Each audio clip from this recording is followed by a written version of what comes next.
दास गणों महाराज ने, हे बेटा बेटी गजानन महाराज के तमाम दर्शक श्रोता मावली मेरे माता पिता, आ जाओ।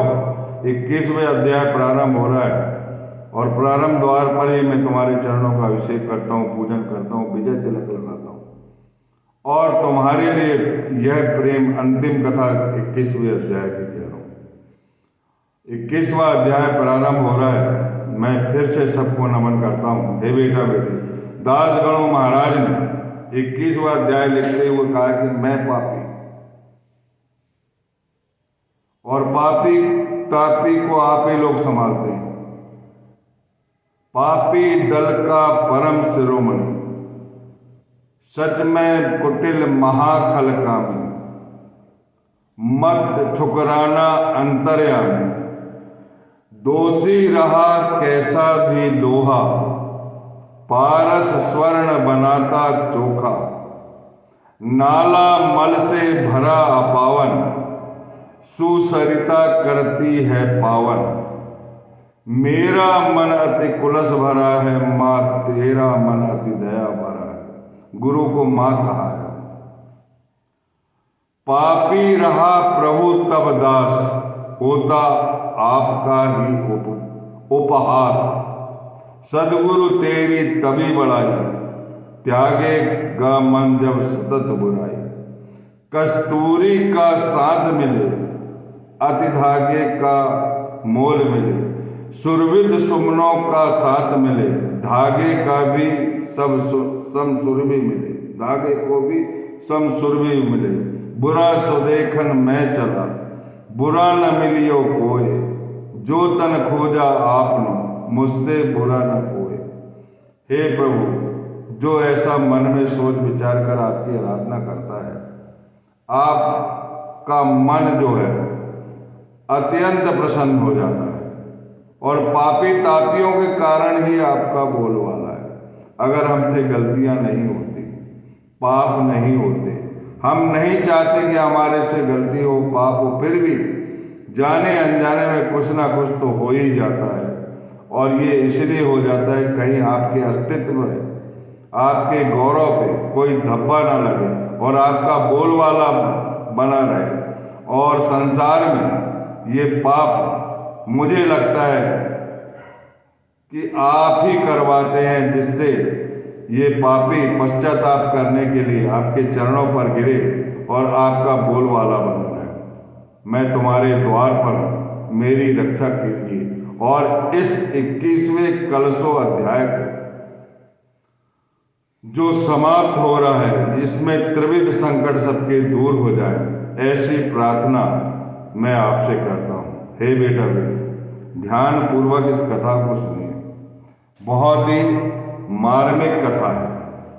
सबसे पहले एक मजदूर की कथा है।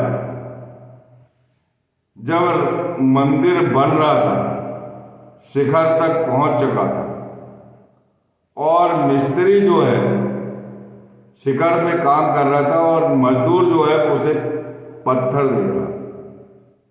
और पत्थर देते समय अचानक उसका पैर फिसल गया और 30 फीट नीचे गिर गया। और जब गिरने के बाद उससे पूछा गया कि कहीं कोई तकलीफ है, बोले नहीं, कोई तकलीफ नहीं। ऐसे उतर आया जैसे गेंद उतर आया। ऐसा लगा कि किसी ने हाथ पकड़कर जीने से मुझे क्षण भर में उतार दिया।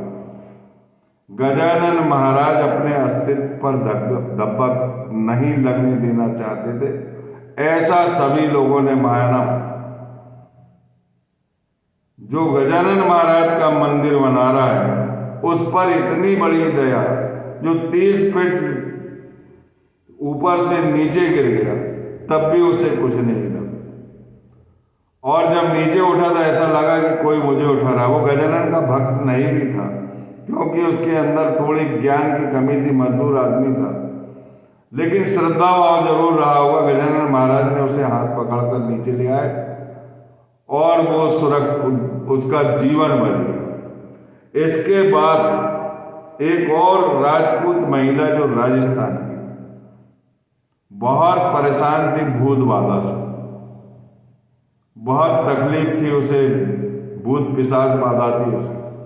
और कई दिनों से पीड़ित होती थी और भगवान की आराधना करती थी कि भगवान इस भूत बाधा से हमको दूर कर दो, हमारी रक्षा करो, हम पे दया करो।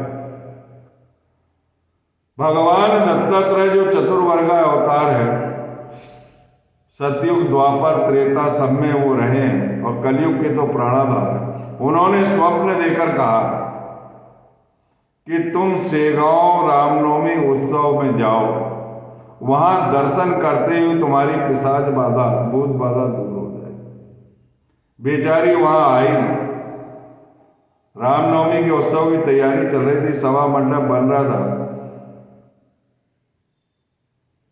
और मंदिर का जो सभा मंडप बन रहा था, मंदिर का काम भी चल रहा था, रामनवमी का उत्सव भी था। तो सभा मंडप में जो गड्ढे खोदे गए थे उसके लिए पत्थर तैयार करे थे जो 1.5 फीट चौड़ा था, माने 1.5 बाई 1.5 का, चारों तरफ 1.5 का वो था और वह 5 फीट लंबा था। वह पत्थर उसमें 5 या 6 फीट लंबा था, उस पत्थर को उसमें खड़ा करना था और खड़े भी कर दिए थे उनने, लेकिन उसकी सीमेंट से भराई नहीं हुई, केवल उसका आधार खड़ा कर दिया था। पता नहीं यह महिला किधर से वहां जाने में दिक्कत थी, लेकिन पता नहीं किधर से पहुंच गई और उस पत्थर से टिककर खड़ी हो गई और टिककर खड़े होने के बाद वो पत्थर टेढ़ा होता है, उसका बैलेंस जो है वो गिर जाता है। वो पत्थर के नीचे वो महिला रहती। सोच लो 6 फीट का ऊंचा पत्थर 1.5 बाई 1.5 का, कितना वजन रहा होगा। उस पत्थर के नीचे वह महिला रहती है तो लोग सोचते कि ये मर गई। थोड़ी बहुत बेहोशी जरूर आई उसको लोबो अस्पताल, मैडम लोबो का एक अस्पताल था और वो शल्य चिकित्सा में तज्ञ थी, माने सर्जन थी वो, उसके पास उसे ले गए तो वह भी आश्चर्यचकित हो गई कि उसे कहीं कोई तकलीफ ही नहीं। और उससे पूछा गया कि तुम्हें कोई तकलीफ है क्या, तो बोले कहीं नहीं। वो खंबा आराम से ऐसा लग रहा था जैसे कोई रुई गिरी हुई, रुई का गठरा गिरा होगा, कोई मुझे वजन नहीं लगा और कुछ नहीं लगा।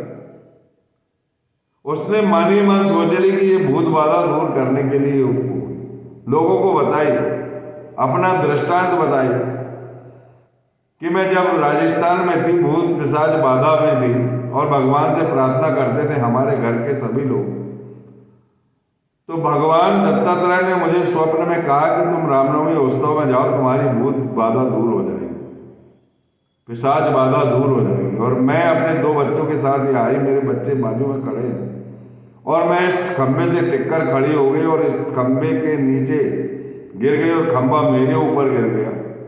उसके बाद ही मुझे कोई पता नहीं लगा। मुझे ये लगता है कि ये गजानन महाराज की लीला है और उनकी लीला से मेरी अब पिशाच बाधा दूर हो गई होगी, मुझे ऐसा लगता है।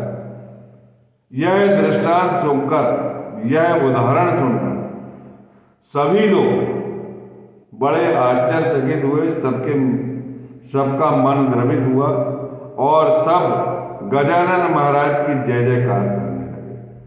आप लोग भी जयकार कर लीजिए, बोलिए गजानन महाराज की जय। इसके बाद रामनवमी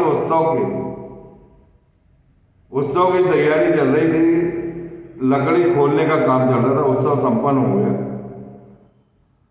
और लकड़ी खोल रहा था एक मजदूर, नीचे वो खड़ा था। लकड़ी, मोटी मोटी लकड़ियां, बल्लियां बंधी रहती है, वो बल्लियां छोड़ते समय अचानक उसके सर पर टकराई और वो नीचे बढ़ाम से गिर गया। गिरने के बाद खड़ा होकर बोलने लगा कि ऐसा लगा कि मुझे नीचे किसी ने सुला दिया और उसे भी कोई चोट नहीं आई। धन्य गजानन गुरु।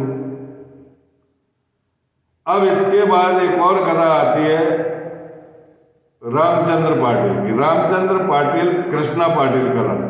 कृष्णा पाटिल वही है जो बड़े अहंकार पूर्वक, पिछली कथा है 3रे 4थे अध्याय 5वें अध्याय में होगी, जो बड़े उससे कह रहा था कि मुझसे कुश्ती लाओ, सारे लोग तेरे पैर पड़ रहे हैं, हनुमान जी का मंदिर है, ये पाटिल का घर है, पाटिल बंधु हम 6 भाई लोग हैं, सभी लोग हमको नमस्कार किया करते थे। पहले तेरे को नमस्कार कर रहे हैं, फिर हनुमान जी के पास जा रहे हैं और फिर हमारा नमस्कार कर रहे हैं। हनुमान जी तो हमारे आराध्य देव है, लेकिन तुम क्या हो? तुम कौन से योगी योगेश्वर हो जो हमारी छवि खराब कर रहे हैं? बोले तुम्हें मुझसे कुश्ती लड़ना पड़ेगा। तब गजानन महाराज ने हाथ से स्मित किया, बोले कृष्णा पाटिल तुम एक काम करो, कुश्ती बाद में लड़ना, लेकिन मुझे जमीन से उठा दो। ये पुरानी किस्सा सुना रहा हूं, थोड़ा सा ध्यान रखने की बात है। गजानन महाराज को एक पैर तक उठाया कृष्णा पाटिल ने, लेकिन गजानन महाराज 1 इंच भी टच से मस नहीं हुए, हाथी जैसी ताकत। और कृष्णा पाटिल को अखाड़े में किसी ने नहीं गिराया। तब से उनका अहंकार चूर हुआ था और वो गजानन के प्रेमी थे। उनका लड़का है ये रामचंद्र पाटिल। कृष्णा पाटिल तो खत्म ही हो गया, गजानन महाराज के समय ही खत्म हो गया था। रामचंद्र पाटिल के घर पर गोसावी के रूप में गजानन महाराज जाते हैं और हाका देके बुलाते हैं रामचंद्र पाटिल, और रामचंद्र पाटिल से बोलते हैं कि मुझे भूख लगी। तब वो हाथ पकड़कर ले जाते हैं अंदर। उन्हें ये लगता है कि ये गजानन महाराज होंगे और उनकी तरफ देखते हैं तो उन्हें गजानन महाराज का होना पूर्ण रूप से उन्हें विश्वास हो जाता है कि गजानन महाराज। पहले उनकी षोडशोपचार पूजा करते और उनको भोजन कराते हैं। बोले भोजन करने से मेरा अगर अन्न गिरेगा तुम्हारे घर में तो कभी अन्न और वस्त्र की कमी नहीं होगी, और तुम्हारा ये पाटिल वंश का रौब है, इस रौब के कारण तुम्हें लोग परेशान ज्यादा करते हैं। कुछ तांत्रिक विद्या करते रहते हैं, टोटका करते रहते हैं, जादू टोना चलाते रहते हैं। मैं तुम्हारे लड़के को ताबीज बांधने आया और जहां मेरा मणि रहेगा, जहां मुझे पूजा जाएगा, चिंतन मनन किया जाएगा, वहां इनका प्रवेश नहीं होगा। तुम सदा चिंतन मनन और ध्यान किया करो। मैं पहले भी जीवित था और आज भी आहरनिश यहां जीवित हूं और हमेशा पदोन्नतों की रक्षा करता रहूंगा। तुम अपने भाव में अंतर मत लाना, ताकि श्रीहरि प्रसन्न होकर तुम्हारी मदद करते हैं। तुम्हारी पत्नी को जो भूत बाधा हमेशा होती रहती है, पिशाच बाधा हमेशा होती रहती है, वह इस घर में प्रवेश नहीं करे। जहां सियार मरकट लीला नहीं कर सकता, जहां सिंह का निवास होता वहां सियार अपनी मरकट लीला नहीं करे। इसीलिए मैं तुम्हारे घर में चिंतित होकर आया हूं कि तुम मुझे अंतर मत देना, हमेशा प्रेम करने रख। जैसा प्रेम तुम्हारा पहले था वैसा प्रेम अभी भी बरकरार रखना।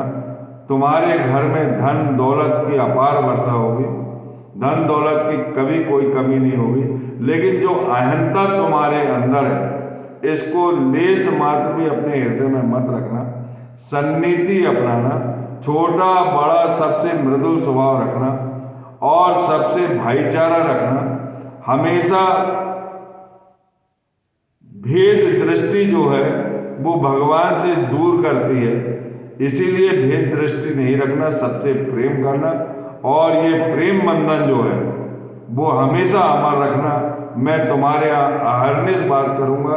जैसे मैं तुम्हें भोजन ग्रहण किया हूं और जो मेरा भोजन का जूठन गिरा है, इस जूठन से तुम्हें अन्न और धन की हमेशा वर्षा होगी। माता सरस्वती की तुम्हारे पर कृपा रहेगी। लेकिन मैं अहर्निश तुम्हारे यहाँ रहूंगा, हमेशा मुझे नैवेद्य इसी तरह अर्पित करना और किसी भी तरह का अंतर मत देना। मैं तुम्हारा कल्याण करूंगा। इसके बाद गजानन महाराज ने अनेकों चमत्कार दिखाए। चमत्कार दिखाने के बाद सबको प्रेम पूर्वक, सन्निधि पूर्वक, विशुद्ध अंतःकरण से लेश मात्र भी अहंकार न रखने की बात कही और वहां से अंतर ध्यान हो गए। बोलिए सच्चिदानंद सदगुरु गजानन महाराज की जय। हे बेटा बेटा, इसके बाद की जो कथाएं हैं वो अनुक्रमणी है। एक अध्याय से 21 अध्याय तक की अनुक्रमणी सारगर्भित तौर पर 10 गणों महाराज ने लिखा है। उस अनुक्रमणे को आप 21वीं सप्तमी के शुक्ल सप्तमी के दिन मैं हाथ जोड़कर प्रार्थना कर रहा हूं। छोटे कोष्टक में 21 अंक लिखा है और मणि गजानन करके लिखा है। 40 मिनट का वीडियो है। ये पूरा कलशो अध्याय है, स्वर्ण कलशो अध्याय, सब अध्याय का निचोड़ है। इसमें सब अध्याय का थोड़ा थोड़ा उल्लेख है। जिन्होंने पूरी कथा सुने हैं वो सोने में सुहागा है, और जिन्होंने नहीं सुन पाए तो केवल 21वां मणि को सुनकर शुक्ल सप्तमी और उस दिन नर्मदा जयंती भी है। देखो कितना, और देखिए मैं कथा कह रहा हूं, मैंने कोई समय देखकर ये कथा का वाचन नहीं किया। पहले मैंने पूरी पोथी पढ़ा 1 मणि से 21 मणि तक और उद्यापन की विधि भी बताई। फिर इसके बाद पूरा मौखिक विश्लेषण करके पूरा आपको समझाया। जो मेरे पाले में गजानन महाराज और दासगणों महाराज की कृपा से आया कि पदनतों के लिए जो भी वाक्य बने उसमें सब उनकी कृपा है, गजानन महाराज की कृपा है, दासगणों महाराज की कृपा है। और आप तमाम श्रोता जिनका दुर्भाग्य समाप्त होना है और सौभाग्य उदित होना है, आप लोगों के आशीर्वाद से ये कथाएं की है। आपको बहुत बहुत धन्यवाद। और मैं एक चीज और ये भी बोल रहा हूं कि या तो ये कथाओं को जिन्होंने सुना है मेरे मौखिक तो भी वो उद्यापन कर सकते हैं, और जिनने 21 मणि की कथाएं पढ़े 20 मणि, तो 21वां मणि जो है उद्यापन के समय और पढ़ लेना। और जिन्होंने कुछ भी नहीं सुना है, आज ही मेरा वीडियो सुन रहे हैं तो जितना बनता है उतना सुन लो। लेकिन नर्मदा जयंती दिन मंगलवार माघ की शुक्ल सप्तमी नर्मदा के लाल गणेश का प्रकट उत्सव सेगांव में हुआ है। झूठे अन्न खाते हुए भाविक भक्तों ने देख लिया और ये पूरा चरित्र बन गया पाप ताप कम करने के लिए, इस पृथ्वी का भूभार हल्का करने के लिए। तो इन कथाओं को उस 21वां जो अध्याय है, जिन्होंने नहीं सुना है वो 21वां अध्याय सुनकर उस दिन पूजन कर ले। बाकायदा गजानन महाराज को नहलाए धुलाए, उनका श्रृंगार करे और नहलाते समय भी कहे ओम गजानन नमो नमः, श्री गजानन नमो नमः, जय गजानन नमो नमः, गुरु गजानन नमो नमः। या नहलाते समय विशेष रूप से ध्यान रखना 21 बार हर हर गंगे हर हर महादेव। और धुआं चढ़ाते समय ओम गजानन नमो नमः, श्री गजानन नमो नमः, जय गजानन नमो नमः, गुरु गजानन नमो नमः। वो कर दे, दरवा चढ़ा दे और 21 मोदक चढ़ा दे। और नैवेद्य में रोटी, बेसन, चावल, मिर्ची, चटनी और रोटी में मक्खन लगा हुआ या घी लगा हुआ, इतना जरूर दीजिए। आपका घर धन्य और पुनीत हो जाएगा। कभी घर में अंधेरा नहीं आएगा, बैकुंठ आपका घर रहेगा। बोलिए गजानन गुरु महाराज की जय। अनंत कोटि ब्रह्मांड नायक महाराजाधिराज योगी राज पर ब्रह्म सच्चिदानंद सर्वसमर्थ सेगांव निवासी समदर्शी सविता सूर्य नारायण गजानन महाराज की जय। यह चरित्र अब समाप्त होता है। अब इसके बाद सप्तमी के बाद श्री साईनाथ महाराज का जो वाचन नहीं हुआ था, मौखिक बताए थे, अब पोथी का वाचन होगा 1 अध्याय से 52 अध्याय। 21 मणि तो आपको मिल गए पारस मणि। अब स्वर्ण कलश प्राप्त करना है। जो भी सदगुरु आपके हैं वो इनसे भिन्न नहीं है। किसी भी सदगुरु को दूसरे सदगुरु से भिन्न नहीं समझना चाहिए। मैंने अपने सदगुरु के सामने अन्य सदगुरु की जीवनी सुनाई। उन्होंने मेरे अंदर का भेदभाव समाप्त कर दिया। इसके बाद हम ये अध्याय चालू करेंगे, उसे आप ध्यानपूर्वक सुनना। एक वीडियो सुबह की पूजा के लिए बनेगा जो पढ़ा जाए। प्रथम कलशो अध्याय। साईं के 52 स्वर्ण कलश है, तो पहला कलश आप प्राप्त कर लोगे। उसका शाम को हम थोड़ा सा बहुत छोटा 5-10 मिनट का एक सार गर्भित सारांश भी बताएंगे। वो शाम की पूजा के वक्त सुन लेना या कभी भी सुन लेना। लेकिन सुबह जो पोथी में पढ़ूंगा, पोथी पढ़ूंगा साईं पोथी, पहले अध्याय से 52 अध्याय तक ये 52 कलश प्राप्त कर लो। और ये 21 मणि, कुछ नहीं करना, देवघर स्थापित कर लो और अपने सदगुरु के साथ चलो। जो भी सदगुरु आपके, बोलिए गजानन गुरु महाराज की जय, साईनाथ महाराज की जय।